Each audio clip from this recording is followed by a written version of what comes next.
Anthropologist in Heels introduces The Story Behind Labor Day, which focuses on the history of this American holiday that celebrates the contributions of working women and men. This curriculum delves into the Industrial Revolution, a period of great technological advancement that brought about significant changes in the workplace. However, as students will learn, these changes also had consequences. The curriculum covers the Triangle Shirtwaist Factory Fire of 1911, a tragic event that claimed the lives of 146 individuals, many of them young women and girls. Students will explore the moral questions of factory work and the responsibilities that employers have towards their workers. They will also learn about the glass factory boys, young boys who worked in grueling conditions in glass factories and were often illiterate.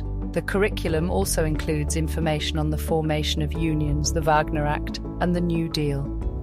Students will engage in activities that encourage critical thinking and reflection on topics such as human rights and employer responsibility. They will also complete an Attitude of Gratitude worksheet, which will help them reflect on the things in their lives that they are thankful for.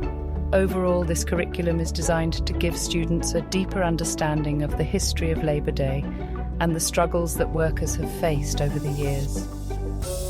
Through reading and reflection, students will develop a greater appreciation for the importance of this holiday and the contributions that workers have made to American society.